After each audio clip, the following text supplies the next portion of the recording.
Ya Tuhan, ini hidup kami. Kami membawanya kepada Tuhan. Kami menyadari kami berada di tengah-tengah dunia yang gelap, terhilang. Oleh karena itu, ini hidup kami sebagai orang-orang yang telah menerima anugerah-Mu. Biarlah terang yang ada padamu, yang ada pada kami, ketika kami menerima Engkau sebagai Tuhan Juru Selamat kami. Kami nyatakan di tengah-tengah dunia ini, memberitakan kasih-Mu, sebanyak mungkin orang boleh mengenal Yesus Tuhan kami Sang Juru Selamat melalui hidup mereka.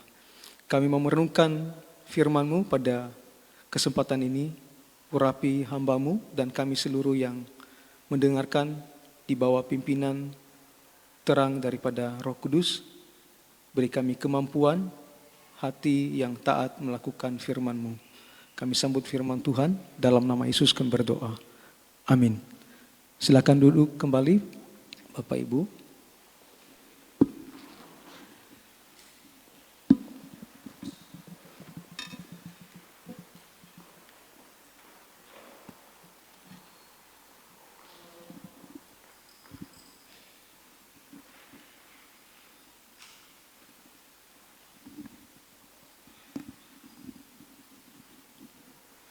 Shalom Bapak Ibu terkasih di dalam Tuhan kita Yesus Kristus. Pada minggu keempat hari ini, tema bulan misi seperti yang sudah ditentukan oleh pusat, yaitu diutus seperti Yesus diutus. Referensi dasar kitab suci yang digunakan, yaitu Yohanes pasal 3, ayat 16 sampai 17 dan 20, pasal 20 ayat 21b. Nah, tema pada minggu keempat pagi hari ini lebih khusus diparafrase langsung dari pasal 20 ayat 21b. Ketika Yesus berkata, sama seperti Bapa mengutus aku, demikian juga aku mengutus kamu. Dalam tema yang ditentukan oleh pusat ini, kita melihat bahwa ada sebuah pola yang mendasar dalam pengutusan murid-muridnya. Yesus diutus, dan sebagaimana Yesus diutus, kita diutus oleh Yesus.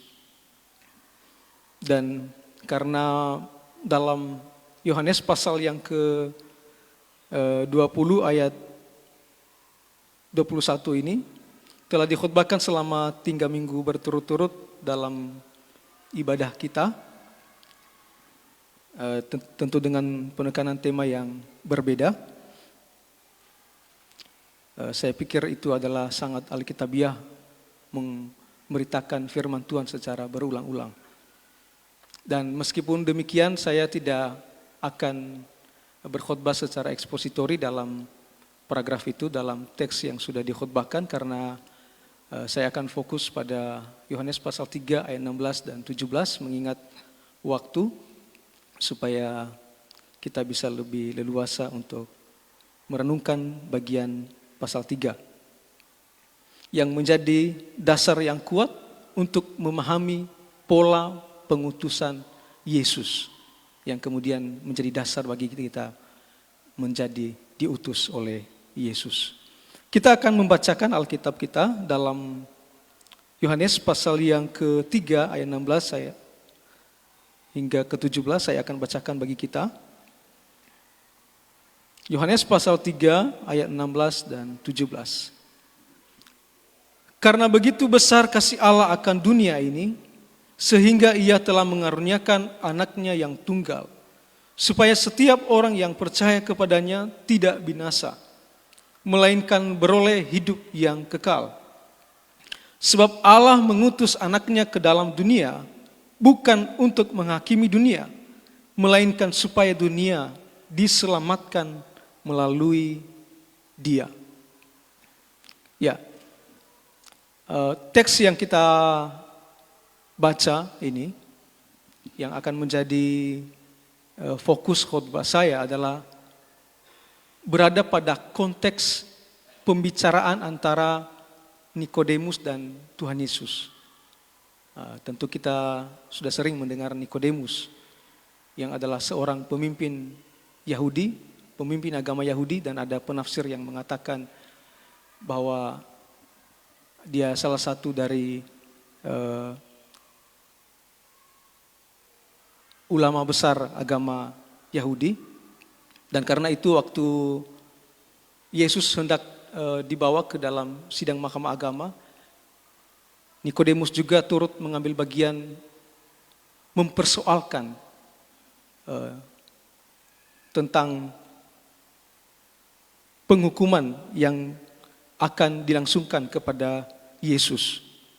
Ketika ia berkata, apakah hukum Taurat kita menghukum seseorang sebelum ia didengar dan sebelum orang mengetahui apa yang telah dibuatnya, dalam Yohanes pasal 7 ayat 51.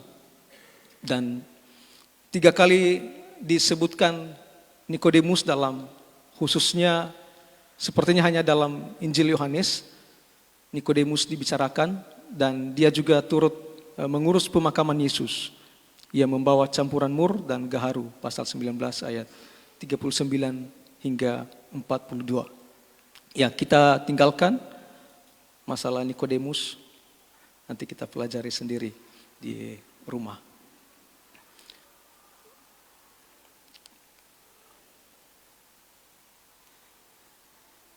Next.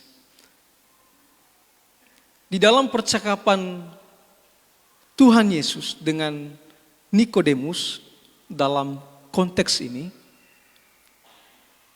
firman Tuhan mau menegaskan kita bahwa karya Allah, karya keselamatan Allah dikerjakan oleh Allah Tritunggal itu sendiri. Bapa mengasihi dan mengutus anaknya dalam pembacaan kita, lalu anak datang dan ditinggikan merujuk kepada salib Kristus nantinya. Dan kalau kita melihat konteks keseluruhan dari kitab Yohanes, dan dalam percakapannya dengan Nikodemus, Yesus berkata, tidak seorang pun dapat melihat kerajaan Allah kalau tidak dilahirkan oleh air dan roh. Roh melahirkan manusia baru.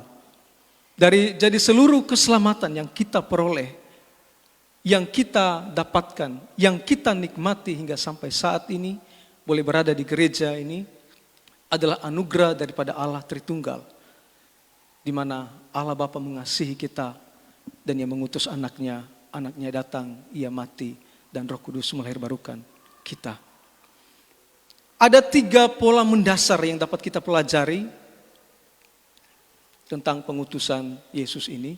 Next. Yang pertama adalah diutus karena kasih Allah.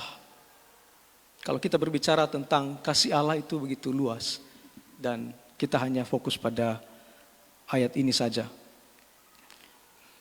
Bahwa ketika Yesus diutus ke dunia, apa yang menggerakkan Allah adalah karena begitu besar kasih-Nya. Jadi kasih Allah yang menggerakkan Bapa untuk mengutus anaknya ke dunia.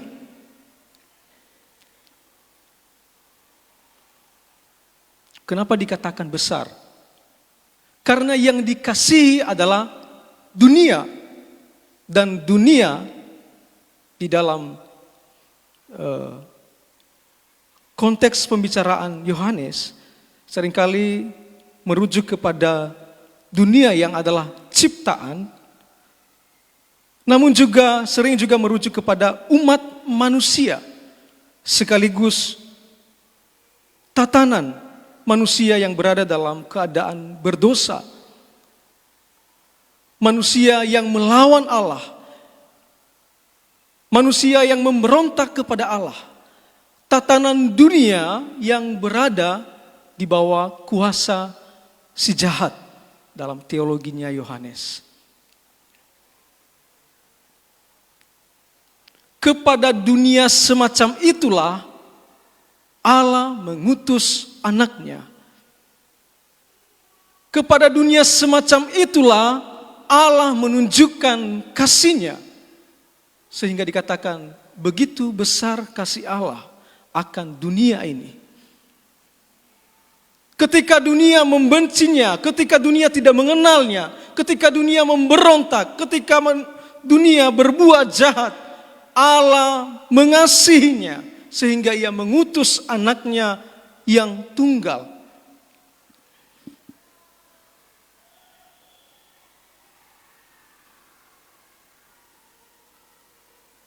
Dunia di sini pertama-tama merujuk kepada orang-orang yang berada di dalam kegelapan, hidup di dalam kuasa dosa.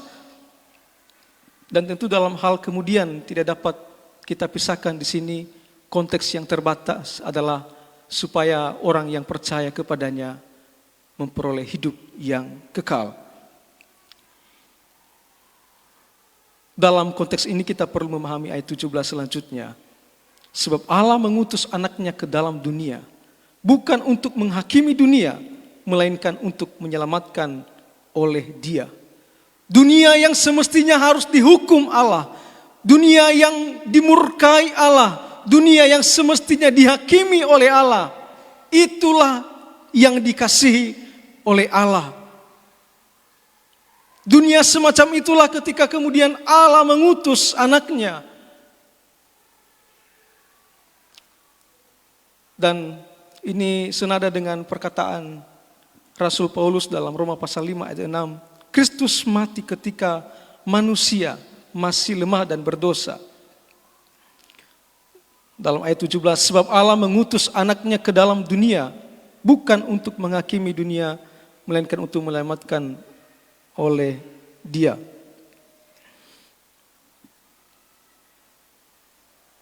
Allah tidak mengasihi dunia ketika manusia layak untuk dikasihi. Tapi ketika dunia, ketika manusia itu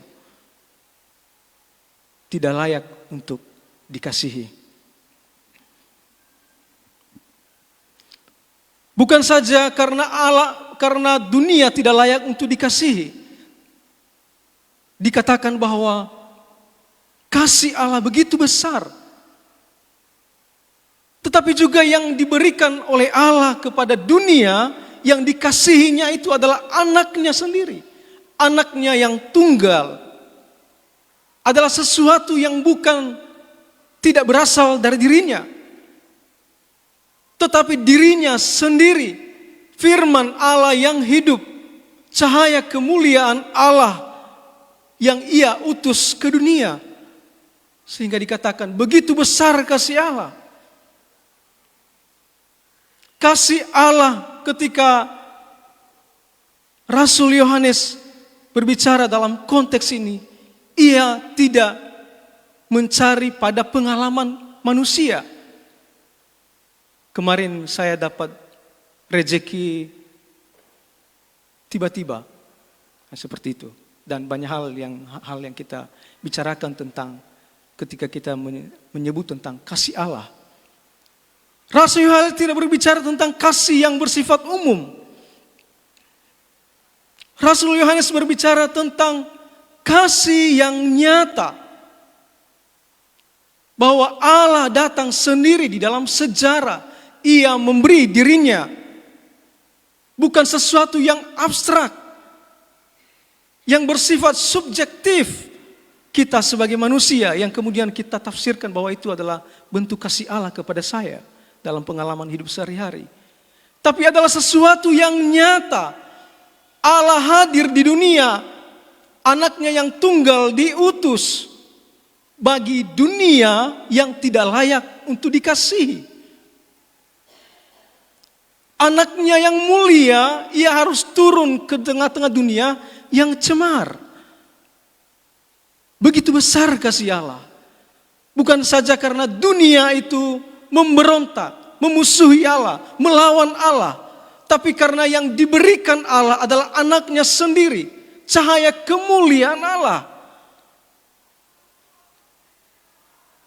Begitu besar kasih Allah akan dunia ini.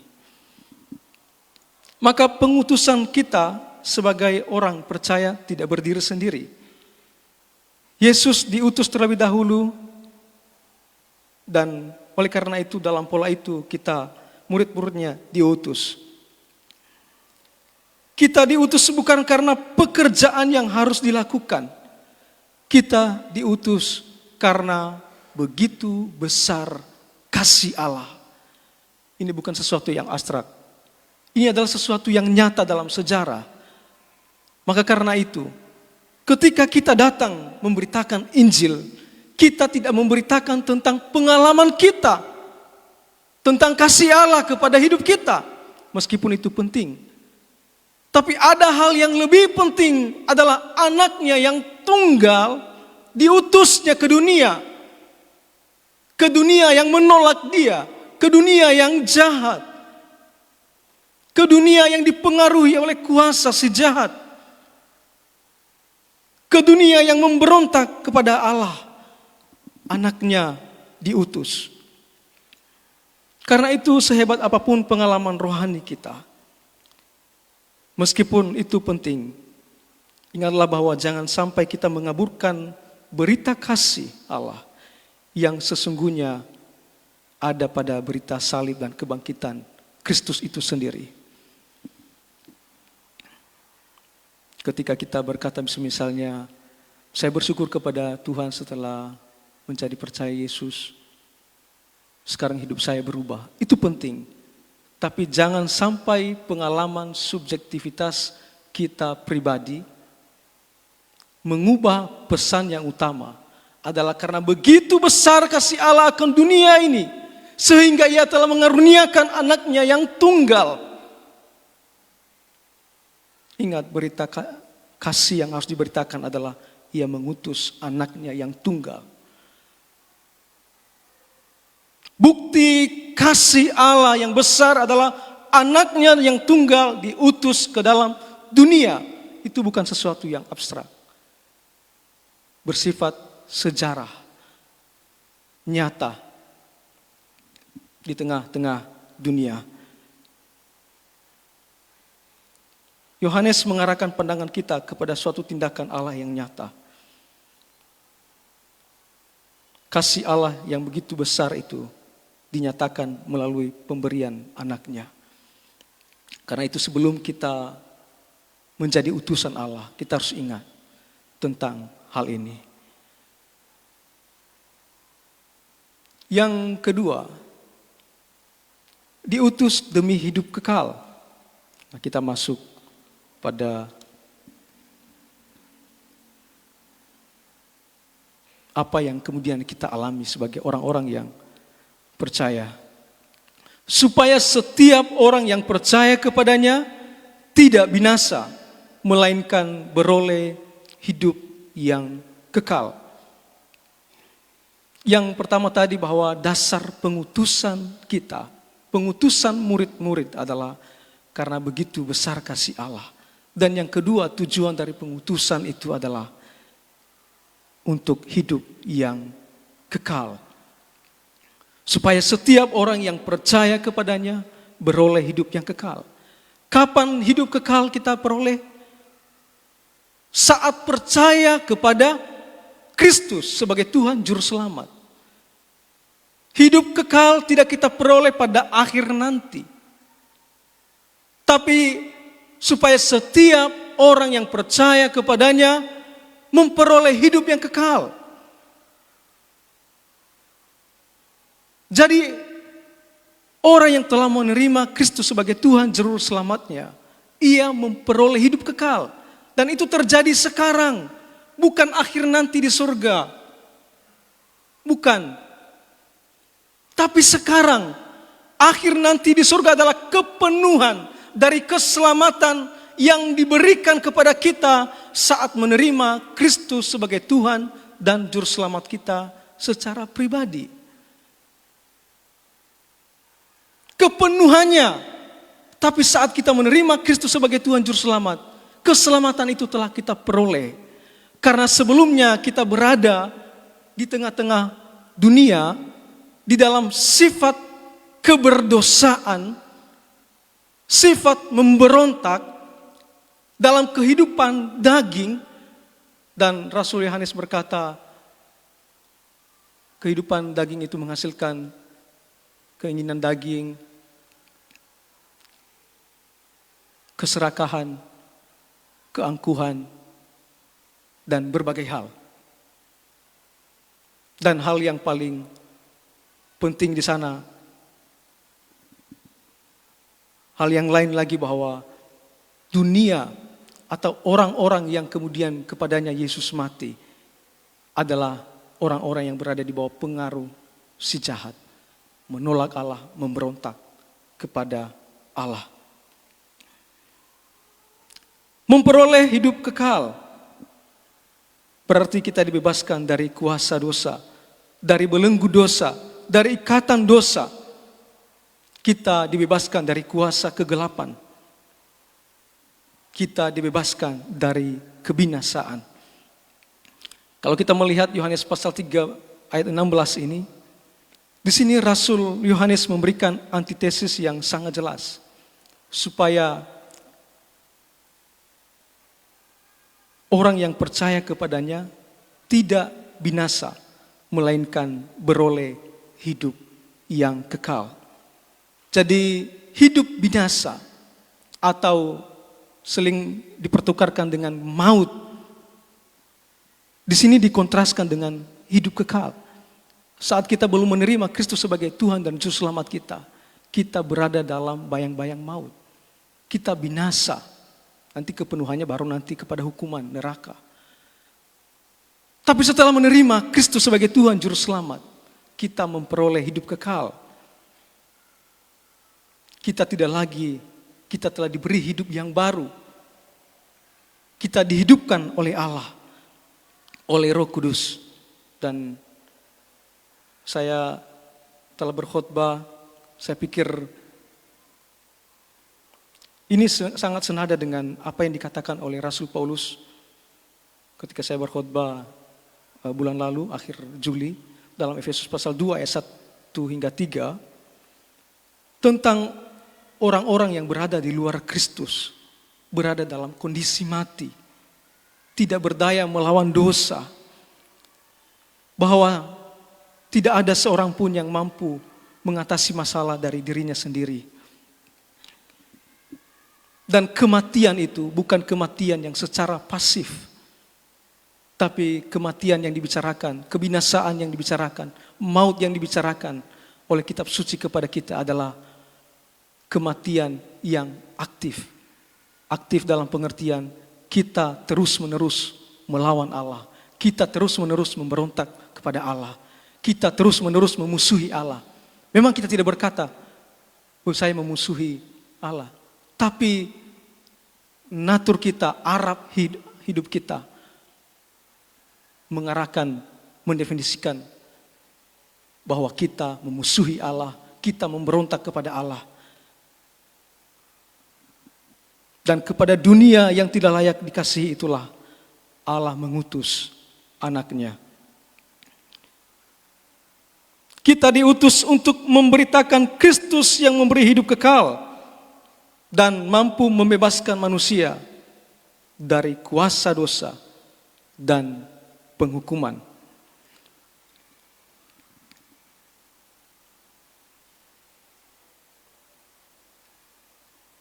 Dalam Yohanes pasal 5 ayat 24, kemudian Yesus berkata, barang siapa mendengar perkataanku dan percaya kepada Dia yang mengutus aku, ia mempunyai hidup yang kekal dan tidak turut dihukum. Sebab ia sudah pindah dari dalam maut ke dalam hidup. Alasannya tidak turut dihukum, memperoleh hidup kekal. Karena sudah pindah dari dalam maut kepada hidup.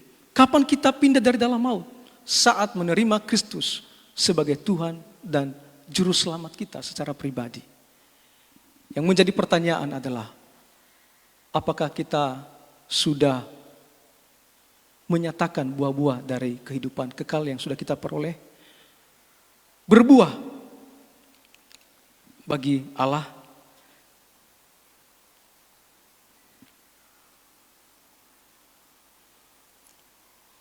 Dan yang ketiga, bahwa kita diutus dengan kerelaan hati. Dalam teks pembacaan kita memang tidak disebutkan di sana bahwa Yesus kemudian datang ke dunia dengan kerelaan hati. Tapi kita dapat melihat dalam keseluruhan Injil. Karena ketika kita berbicara tentang pola pengutusan Yesus, kita tidak hanya berbicara tentang yang mengutus, Bapa sebagai yang mengutus. Tapi kita juga berbicara tentang Yesus sebagai yang diutus oleh Bapa. Bagaimana Yesus yang telah diutus itu melaksanakan tugas pengutusannya, tentu dengan kerelaan.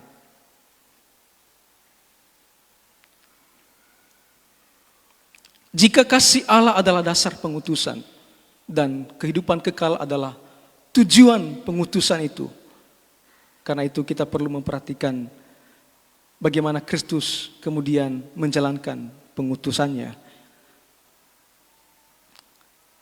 Kristus melaksanakan pengutusan Bapa dengan kerelaan dan ketaatan. Ia tidak dipaksa memberikan dirinya bagi dunia, tapi atas kehendaknya sendiri. Yesus berkata dalam Yohanes pasal 10 ayat 18, "Tidak seorang pun mengambilnya daripadaku, melainkan memberikannya menurut kehendakku sendiri." Jadi ketika kita berbicara tentang anak, tentang Yesus yang diutus oleh Bapa, kita tidak hanya berbicara tentang ketaatannya untuk melaksanakan kehendak itu, tapi juga kerelaan kehendak untuk diutus oleh Bapa. Bayangkan dia harus diutus ke tengah-tengah dunia yang berdosa. Dan sangat jelas di dalam Yohanes pasal 1 ayat 10 sampai 11. Kepada dunia yang tidak mengenal, bahkan tidak menerimanya. Dia harus rela hati untuk datang kepada dunia semacam itu. Justru ke dalam dunia yang tidak mengenal dan tidak menerimanya, ia rela datang. Diutus berarti bersedia memberikan diri ke dalam dunia yang berdosa. Ia tidak menunggu dunia menjadi layak untuk didatangi. Demikian juga kita diutus bukan kepada orang-orang yang mudah kita kasihi, tetapi kepada dunia yang membutuhkan Kristus. Kalau kita berpikir bahwa dunia yang kita datangi adalah dunia yang netral, yang baik-baik saja, dan kita tidak berpikir seperti pola pengutusan Yesus, kita mungkin akan kecewa dan tidak akan melayani lagi di tengah-tengah dunia yang seperti itu. Tapi kita harus memperlengkapi pikiran kita sebelum diutus. Yesus diutus ke dunia yang tidak mengenal, bahkan yang menolak Yesus itu sendiri. Ke dunia seperti itulah kita diutus. Maka kalau kita sudah tahu ke dunia semacam itu kita diutus, itu yang akan membuat mental kita kuat untuk diutus oleh Yesus. Dan pengutusan tidak berhenti hanya sampai di situ, tapi juga pada kehadiran di dunia, ia yang berarti juga memberikan hidupnya sampai mati di atas kayu salib. Ia memberikan hidupnya. Dan ini menjelaskan kepada kita bahwa pengutusan juga berbicara tentang membayar harga dengan memberikan hidup kita. Tentu kita menyerahkan hidup kita bukan untuk menjadi juru selamat, tapi memberitakan juru selamat kita, Yesus Kristus. Memberi hidup kita ke tengah dunia yang berdosa. Yang mungkin Bapak Ibu ketika melayani memberitakan kasih-Nya ditolak atau tidak diterima. Ke dunia semacam itulah kita diutus. Yesus berkata, Yohanes pasal 10 ayat 11, "Akulah gembala yang baik. Gembala yang baik memberikan nyawanya bagi domba-dombanya." Yesus diutus dengan kerelaan hatinya. "Roti yang akan kuberikan itu ialah dagingku yang akan kuberikan untuk hidup di dunia." Ini bukan saja sekedar sebuah ketaatan, tapi sebuah kehendak yang rela untuk memberi dirinya. Jadi pengutusan Kristus mempunyai harga, yaitu pemberian diri. Maka kalau kita mau diutus, kita juga harus siap memberi diri kita. Bersedia membayar harga. Dan kalau kita baca Lukas 14 ayat 28 sampai 30, Yesus menantang di sana, memberi penggambaran seperti menghitung anggaran sebelum memulai membangun menara. Dan anggaran itu adalah hidup kita. Jadi pertimbangkan sebelum mau diutus. Siapkah kita diutus? Ada harga yang harus dibayar, adalah memberi diri kita. Dan memberi diri kita bukan kepada dunia yang sudah siap menerima kita, tapi kepada dunia yang tidak layak menerima kasih itu. Tentu tidak berbicara tentang kasih kita secara manusia, tapi kasih Allah yang begitu besar memberikan anaknya kepada dunia yang melawannya dan yang akan dihukum karena dosa-dosa. Rasul Paulus berkata dalam Filipi pasal 2 ayat 7 sampai 8 tentang Kristus telah mengosongkan dirinya sendiri dan mengambil rupa seorang hamba dan menjadi sama dengan manusia, dan dalam keadaan sebagai manusia ia telah merendahkan dirinya dan taat sampai mati, bahkan sampai mati di atas kayu salib. Ya. Mengosongkan diri bukan berarti Kristus berhenti menjadi Allah. Kita tidak berhenti menjadi diri kita. Tapi ada pembatasan di sana. Ada pembatasan hak-hak yang semestinya kita peroleh. Yang semestinya Kristus terima. Dia harus dimuliakan, dia harus ditinggikan. Dia mengambil rupa seorang hamba. Bersediakah kita mengenakan pakaian kehambaan untuk diutus? Kita hanya bisa rela untuk diutus bila hati kita bersedia untuk mengenakan jubah kehambaan. Mengosongkan diri. Karena itu diutus berarti bersedia mengosongkan diri. Orang yang diutus tidak pergi membesarkan dirinya. Kita diutus membesarkan Kristus. Orang yang diutus tidak mencari kemuliaan bagi dirinya, tapi kemuliaan bagi Kristus. Maka pada bulan misi ini, kita tidak hanya bertanya, kemana saya akan pergi? Tapi kita perlu bertanya, apakah saya bersedia memberikan diri? Apakah saya bersedia membayar harga? Apakah saya bersedia mengosongkan diri demi kemuliaan Kristus?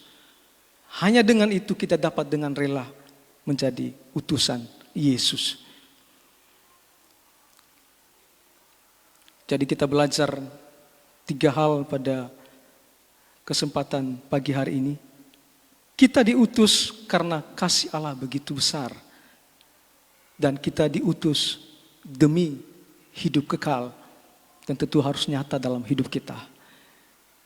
Dan kita diutus tentu harus dengan kerelaan hati. Mari kita berdoa. Bapa di surga, kami bersyukur kepada Tuhan buat firman-Mu pada pagi hari ini. Biarlah Roh Kudus-Mu yang akan menolong kami dan menghidupi firman-Mu menjadi utusan Engkau yang telah bangkit demi hidup kekal yang kami terima di dalam Engkau. Terpuji nama Tuhan, di dalam nama Tuhan Yesus kami berdoa. Amin.